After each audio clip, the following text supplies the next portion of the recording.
Thank you very much. I'd like to thank my collaborators, Manish Singh, Chetan Prakash, who just spoke, Chris Fields, and Federico Fagin. And fortunately, Chetan has done a lot of the background work. It's Chetan's theorems that are the backbone for a lot of the things I'll be talking about today. Just a brief summary, what his theorems show is that the probability that we see reality as it is 0. And so the question then is, if we've been shaped by evolution not to see reality as it is, how should we think about our perceptual systems? What are they actually reporting to us? And the metaphor that I think is very helpful is the desktop interface. So when you have a desktop like your Mac or PC, and you're editing an email, and the icon for the email is, say, blue and rectangular, and in the lower right corner of your screen, that doesn't mean that the email itself in your computer is blue, rectangular, and in the lower right-hand corner of the computer. Anybody who thought that really misunderstands the purpose of the desktop interface. It's not there to show you reality, to show you the diodes and resistors, voltages, megabytes of software. It's there to hide the truth so that you can do what you need to do. It gives you eye candy that lets you do what you need to do. If you had to toggle voltages, you would never send your email. So that's the point. Evolution has given you a desktop interface, space and time as you perceive them, 3D space as you perceive it in this room, is just your desktop. Physical objects are merely the icons on your species-specific desktop. And the whole point of space and time and physical objects is not to show you the truth, it's to hide the truth, so that you don't have to deal with all that complexity, and you have a little eye candy for your species that lets you do what you need to do to stay alive. Now, as Chetan mentioned, this leads to an obvious objection. You know, Hoffman, if you think that that train is just an icon on your desktop, why don't you step in front of it? And when you're dead and your theory with you, we'll know that it was more than an icon. And the reason I wouldn't step in front of the train is the same reason I wouldn't carelessly drag this icon to the trash. Not because I take it literally. The email is not blue and rectangular. But I do take it seriously. If I drag that icon to the trash can, I could lose a lot of work. And that's the point of our evolutionary perceptions. They've evolved to keep us alive, so we have to take them seriously. If you see a snake, don't touch it. If you see a cliff, don't step off. We evolved our perceptions to keep us alive, but not to show us the truth. So we have to take our perceptions seriously, but that does not mean that we have to take them literally. I take this icon seriously. I don't want to lose my file, but I don't take it literally. It's not blue, they're rectangular. So, and that's the psychological proclivity that we have, is that we assume that because we have to take everything very, very seriously, like don't step in front of that train, right? Got to take that very, very seriously, that therefore it logically entails that we have to take it literally. And that's false. There is no logical entailment. Another objection is, well, we all see the train. If we all see the train, then there must be a train, a real objective train. Otherwise, we wouldn't see it. And not really. That's another logical error. If we look at the screen here, you probably all see a cube, right? Screen is flat. The cube you see is the cube you construct. You're hallucinating a cube. We all agree that we're seeing a cube, but we're all seeing a cube because we're all members of the same species with the same kind of interface, and we make the same kinds of constructions. That's why we agree. So intersubjective agreement does not mean objective truth. It just means intersubjective agreement, and that's it. And yet, we have this psychological proclivity to say that since we all agree, it must be true. Not at all. That's another elementary logical mistake. So the way to think about physical objects is they're not indicating, so the shapes and colors and so forth of objects are not an indication of truth. They're just a convenient fiction, a standardized way of communicating to us what we need to stay alive. Just like these symbols, right? This doesn't resemble radioactivity. That doesn't resemble biohazard. They're just standard symbols that you know, don't step into that room, don't touch that stuff. And that's what they're there for. That's what evolution has given us. These very simple symbols to keep us alive, but they don't resemble reality. And for this one, I'd like to, just for a moment to turn the lights out. Great. So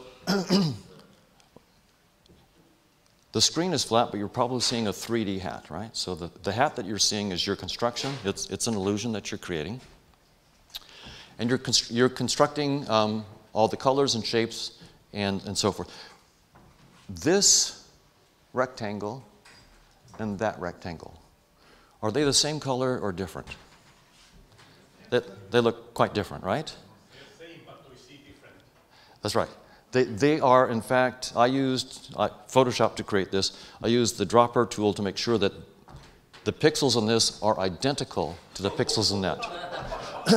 And to prove it, I'm going to take this brown bar, and I'm using the dynamic tool in Keynote, so I'm not fooling with the bar. I'm just going to move it up there very, very slowly, so I'm not fooling with that bar. And there you go. So you are hallucinating. You're not seeing the true colors. I'll do that again. That's sort of fun, right? That's right. You can watch. So what's going on is your visual system is creating, it's constructing a reality that you can use. It's constructing an interface. In that interface, you have a 3D object. You construct a light coming from the left, which casts a shadow on this side, and then you try to construct material properties of this object. And what you say is, I'm getting the same light to my eye from here as I am from there, but this is in shadow. That's in direct illumination. Therefore, this must be a much brighter surface.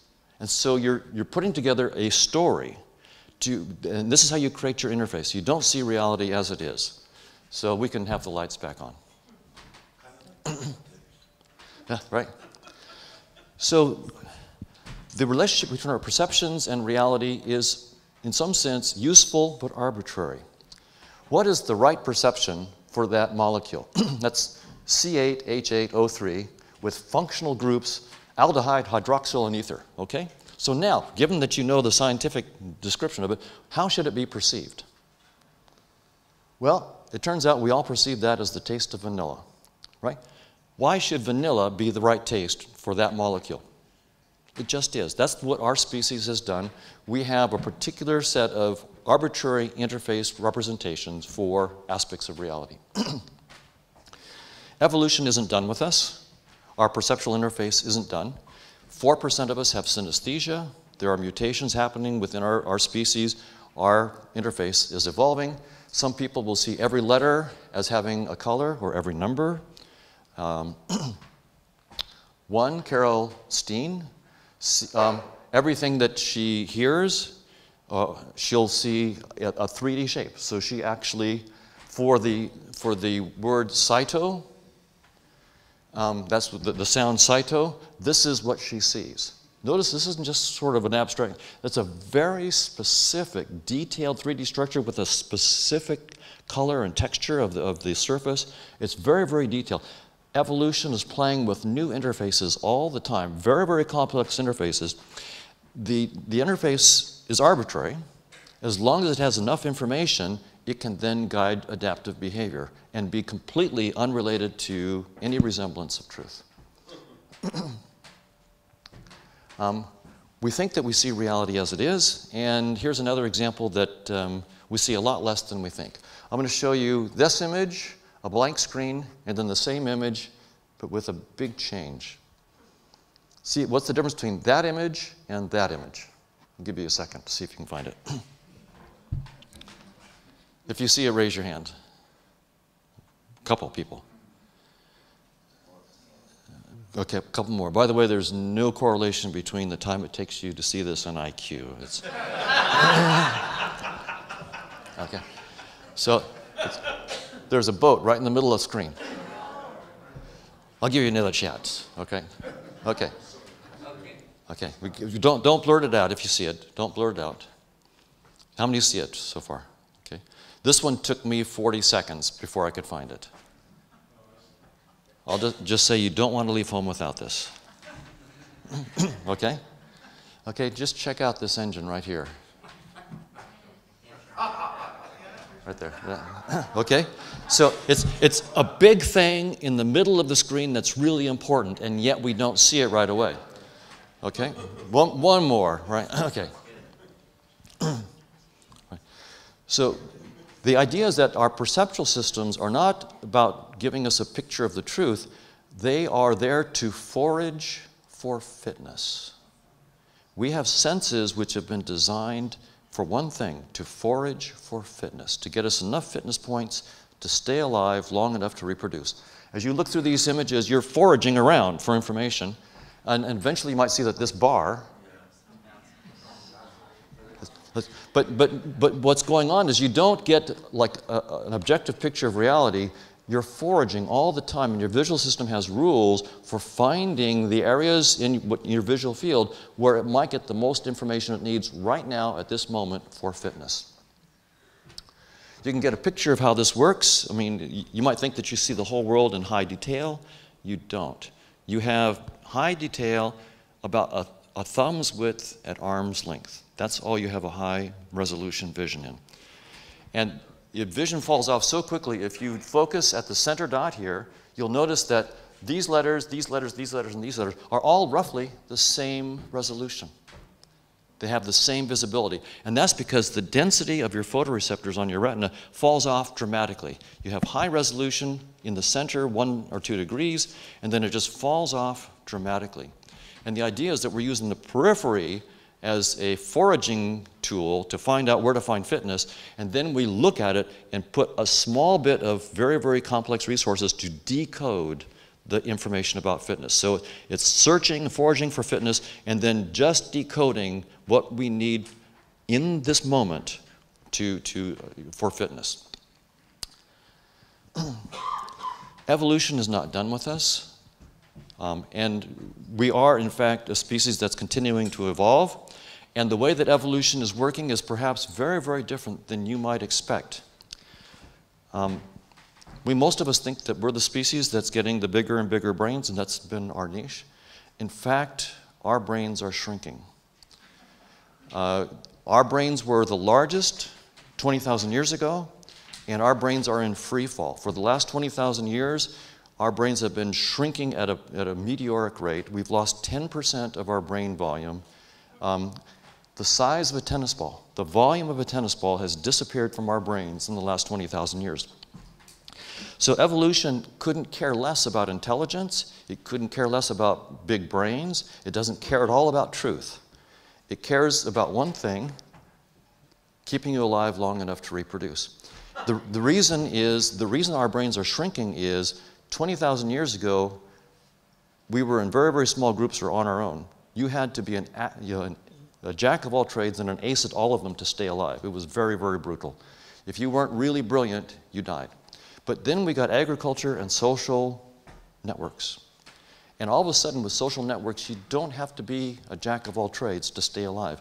I can go to Trader Joe's, even if I have an IQ of 70, and do just fine. 20,000 years ago, that wouldn't have been the case. I would be dead. So I'm grateful for the social network. Without it, I wouldn't be alive today. But the social network takes off the selection pressures for the big brains, and as a result, we don't have them. Brains are very expensive, and if you don't need them, you don't have them. So our brains are shrinking, and they will continue to shrink. And at the rate we're going right now, in 20,000 years from now, we will have shrunk down to where we were 500,000 years ago at Homo erectus. That's what evolution does to us. So evolution doesn't care about truth. It doesn't care about big brains. It doesn't care about intelligence. It only cares about one thing.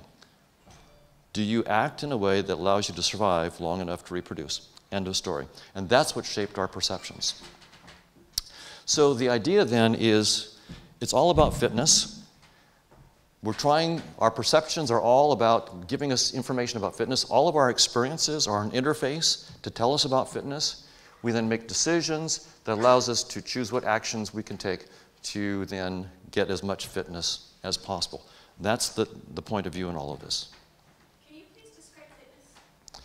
So from the point of view of evolution, fitness is a very important technical term. And Chetan gave you that picture of a steak.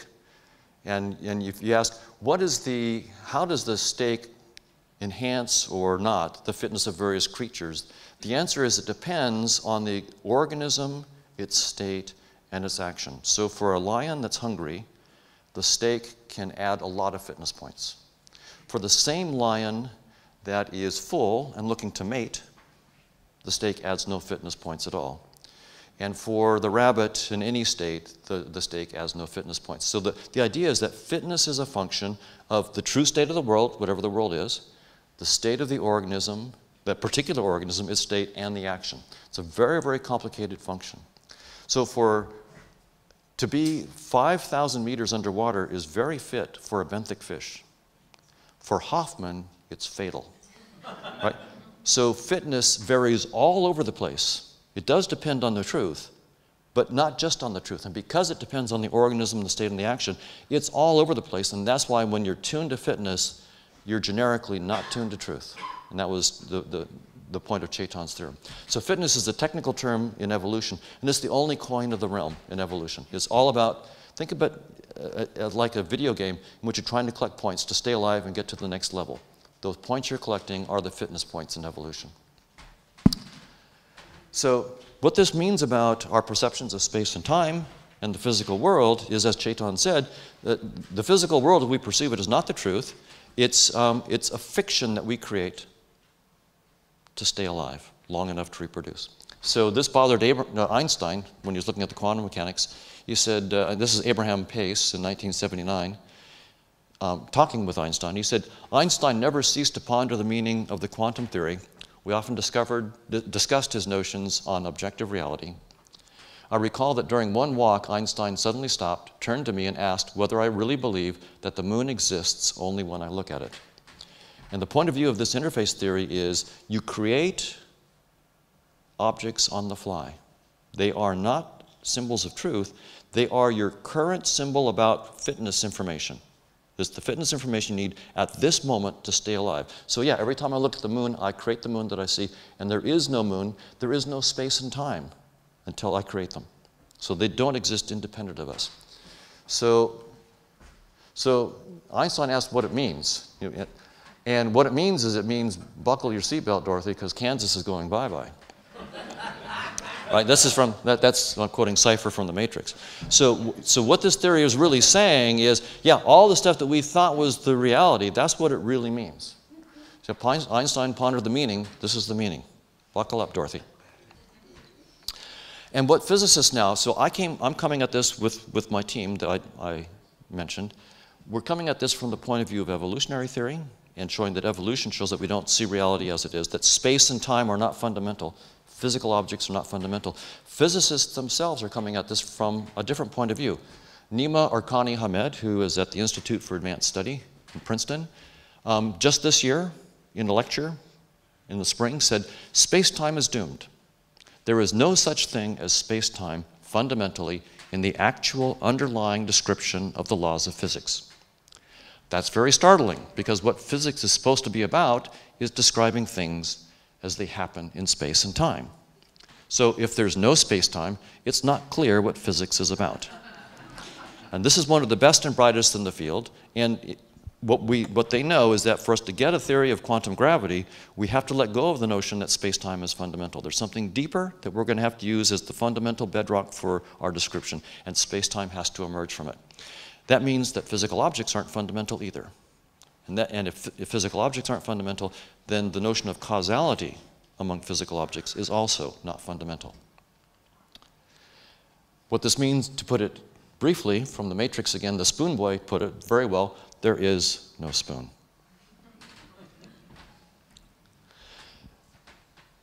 So space, what is it? It's our desktop, but why do we have the format of a 3D space that we have? I propose that it's an error-correcting code. We are trying, the idea is that fitness is the only thing that we're interested in. It's very complicated. There's lots of fitness information. We have finite resources, and so we have to do two things. We have to do data compression and error correction to get, so our perceptual systems are entirely shaped by evolution to do data compression of fitness information and then put it in an error-correcting code. And the reason for error-correcting codes is you don't want to get your fitness information wrong. If you get it wrong, you could make the wrong choice and you could die. So what you have to do is, there's too much fitness information out there to really grasp all of it. So you get little bits. As we saw, you have to search around. You have to forage for fitness. So you get little bits of information and then you encode it. So the idea is that space, as you perceive it, you're not living in an objective 3D space that exists independent of us. You're living in the data structure. You are living in the matrix of your own data structure. It's an error-correcting code. And here's the idea. Suppose I want to send you a bit, one bit of information at a time, and the bit can be either 0 or 1. But there's a chance that the bit could be messed up. There could be noise. In which case, I need to then come up with some kind of error-correcting code so that you can correct the errors. And here's a real simple, trivial code. It's called Hamming code. And instead of sending you just a single 0 or a single 1, every time I send you a bit, I'll send it 3 times. Right? So these are the real messages. The legitimate messages are 0, 0, 0 or 1, 1, 1. And if you get a 0, 0, 0, then you know I was trying to send a 0. But I sent it redundantly so that you would definitely not get an error. And if I send you 1, 1, 1, then you know definitely that I meant to send you a 1. But now, there's possibility for noise.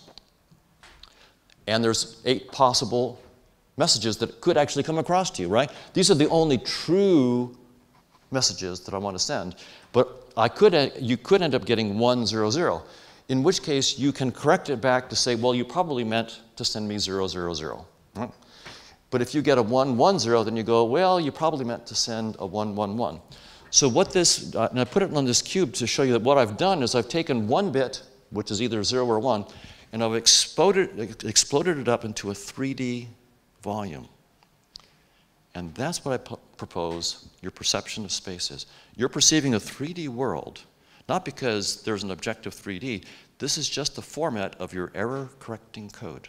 You live in the data matrix for fitness. Why is it necessary to have standard Cartesian space to do that? It's not. There's lots and lots of ways to do error correction and data compression. So it's only the vague. One thing that probably is going on is that evolution tries to do everything on the cheap. You could do far more sophisticated error correction than I just showed you. So there's going to be selection pressure to do the error correction as cheaply as possible. So there's a trade-off. You don't want to get it wrong. You want to get the right fitness messages, but you don't want to spend too much energy on error correction. And so you try to get that happy medium. So if space is an error-correcting code for fitness, that means it makes a clean prediction. Think about this 3D cube that you're seeing right there. How much information could you jam into the volume of that cube? Actually, there's no volume, right? You can't stick information into the volume, right? So you're seeing a 3D cube here with a volume, but there's no way that you could actually stick information into the volume. Clean prediction of what I just said. You cannot, in the space around us, stick information into volumes. Clean prediction of what I just said. Now that might seem, aha, that's clearly false. But it's not. So how much information could you actually stick inside, say, the volume of that volleyball? Well, you might say I could stick a terabyte hard drive in there. There may be another terabyte hard drive, and then I could maybe make them smaller. I could keep sticking information into the volume of that. What's the maximum amount of information in the ultimate that you could stick inside that volume? Well, it turns out we have an answer. Stephen Hawking answered this. And it's independent of the volume. The amount of information you can stick inside a volume of space does not at all depend on the volume. The volume is utterly irrelevant. You cannot use volume to store information. Only surface area. The amount of information is proportional to the surface area. It's called the holographic principle. It's one of the deepest, most profound discoveries in physics in the last 30 years. What this means is the following. Suppose I have a big sphere with a certain volume. I can stick as much information in it as proportional to the surface area of that sphere. But now imagine that I take 6 smaller spheres of equal size that just fit inside. I've illustrated it there. Now you can see that they have less volume than the whole sphere. In fact, they have roughly half. But they have more surface area. The 6 small spheres have less than half the volume, but they have more surface area than the big sphere. That means you can stick And this is the universe we live in. This is not science fiction. This is not make-believe. This is not a novel. You can stick more information into those 6 spheres than you can stick into the big one. Now, if that's blowing away everything that you believe about space and time, that's my goal. That is my goal. Now, we can do this recursively. Take each one of these spheres, break it into 6, and keep doing it. Do it 20 times. Do it 30 times. After you've done it that many times, you can store a ton more information, billions of times more information, and the volume is essentially 0. That's the universe we live in. And the reason it's that way is because space is not an objective reality in which we live. It's an error-correcting code, a data structure that we inhabit. You are living in a data structure. It really is like the Matrix. So we take an evolutionary view. There are many fitness functions that are relevant to you, depending on your state, the action that you need to take. You have finite memory and finite computational resources, and evolution is trying to keep them as small as possible. And in fact, it's making our brains as small as possible. We've lost 10% of our brains. Over the next 20,000 years, it's likely that we'll lose another 20%. Another 10% will probably be back to Homo erectus. So we're really trying, evolution is really trying to do things on the cheap. Excuse me, Yeah. can I ask you a question? Yeah.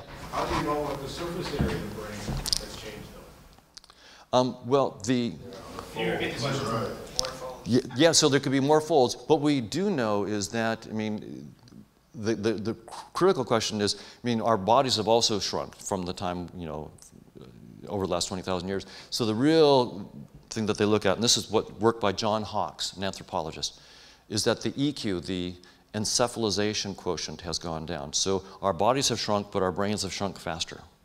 So that's really the thing that's going on there. It still doesn't answer the information storage capacity. Yeah, we don't have actually. You don't know what the surface area of the brain is. You can't determine that from a skull. That's right, because we don't have the soft tissue. But we do have, actually, I knew that this had to be the case before I saw John Hawkes' work, just based on the theory of evolution itself. So we don't have the soft tissue, but we have the theory of evolution, which makes a very, very clear prediction. When there's a strong social net and the selection pressures are lowered, then the brains will get smaller. So I actually knew that this was going to be the case before it actually came out. So we don't have the soft tissue, but the theory of evolution makes a very, very clear prediction here. And in fact, another prediction that I actually made before I saw the data, and they've confirmed this with the archaeological evidence, is that the shrinkage occurred most rapidly. This is looking at fossil evidence and archaeological evidence together. It occurred most rapidly where there were the social groups. Where there were large social groups, that's when we shrunk. Clean evidence from, clean prediction from evolution. So I actually was not surprised when I read this, because I was going, this is obvious. If you know evolutionary theory, this is just obvious. Isn't that a correlation, not a causation? Every scientific theory is fallible, absolutely. And if you have an alternative theory, that's great. Yeah. I'm just curious, because when you're speaking about space, time, physical objects, causality not being fundamental. Right. It seems a bit contradictory because you seem to be arguing that the evolutionary view of us is what sort of explains how we have these perceptual illusions.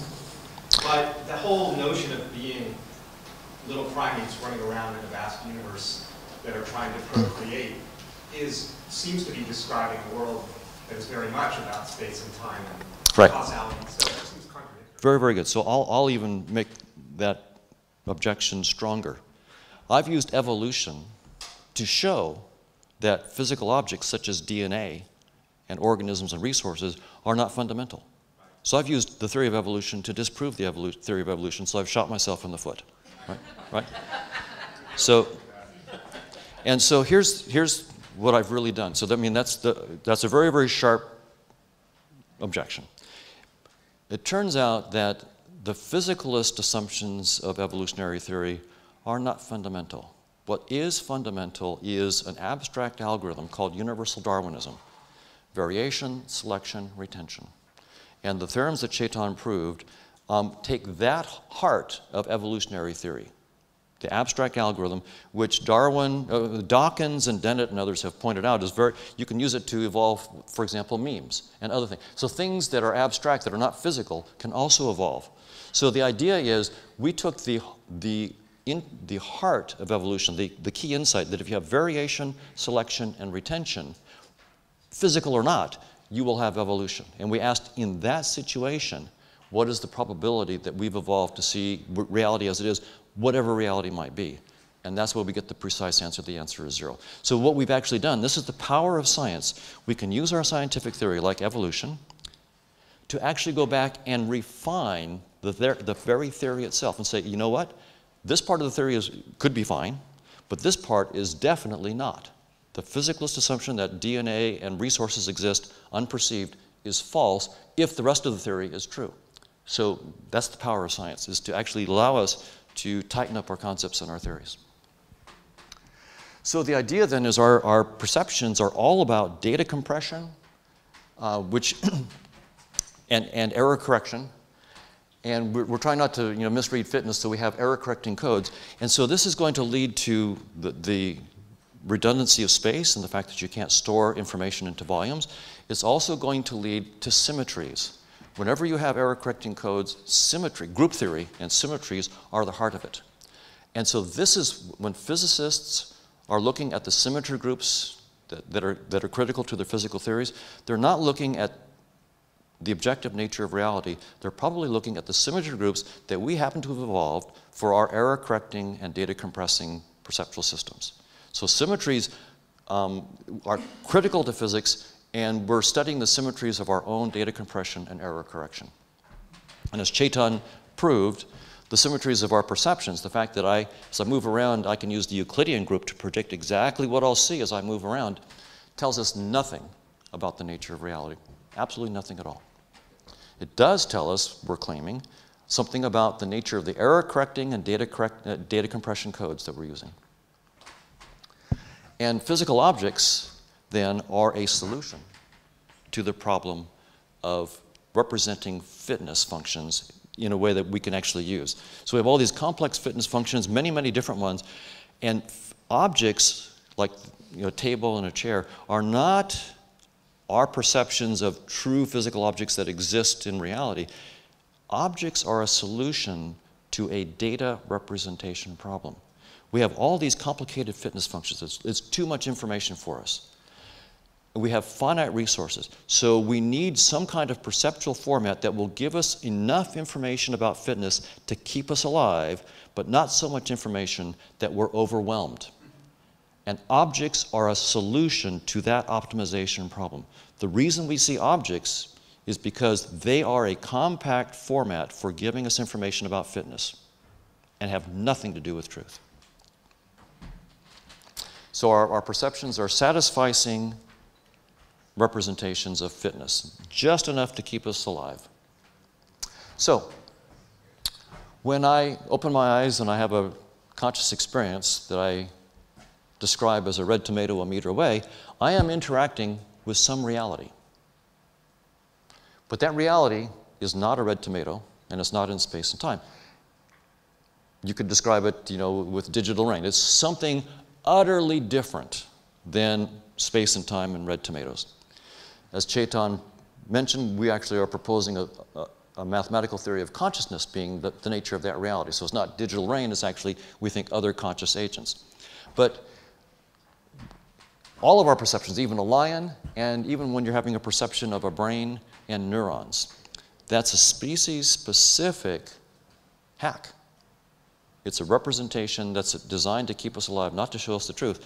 And that's why when we've tried to solve the problem of consciousness and the mind-body problem by assuming that brain activity causes our conscious experiences, we've gotten nowhere. No one has been able to figure out how brain activity could cause our conscious experiences. There's actually nothing intelligent to say along that line. And the reason why is because space and time are just fictions that we use to stay alive, and physical objects are useful representations but have no causal powers. So neurons literally have no causal powers. Your brain causes none of your perceptions, none of your behaviors, and none of your emotions. brain activity causes nothing. There is something that is causing all of that stuff. We're proposing it's conscious agents, but if you don't like that, it's just then digital brain. Some other theory needs to be put out there for what it is, because space and time and physical objects have no causal powers. They cannot explain it. This is actually can be useful. I mean, we talked about abstract stuff and consciousness and the mind-body problem, but let's get real. What's really important? So I show you some digital noise, but if I just change it up a little bit, all of a sudden you hallucinate a 3D shape, right? Right? Similarly, if I show you just some straight lines, you see a flat thing, but if I distort them a little bit, all of a sudden I can play with your visual system. Once I know the rules that you use for hallucinating space and time and 3D objects, I can actually play the system. So then I can actually do something that's really, really far more important than consciousness and the mind-body problem. I can make a woman look good in her jeans. This is one woman, and on the right, we've actually used all the tools.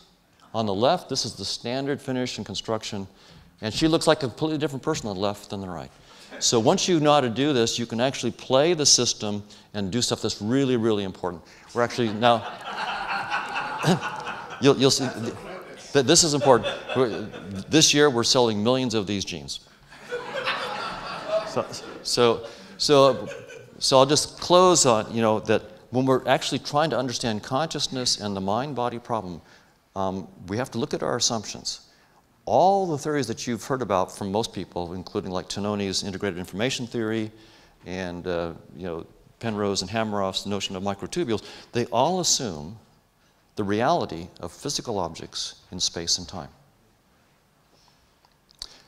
And they assume that they have genuine causal powers. In Tononi's theory, it's actually the claim is that it's the causal structure of computational systems, of real physical computational systems, that then is identical to conscious experiences. And what we're saying here is absolutely not. There is no causality in space and time. So there's nothing for Tononi's theory to grab hold of. There are no causal structures. And in fact, we actually know that when you build computational systems now, if you let go of causal structure, you actually get better computation, faster, more efficient computation when you let go of any notion of a causal structure at all. So with that, I'll stop and take questions.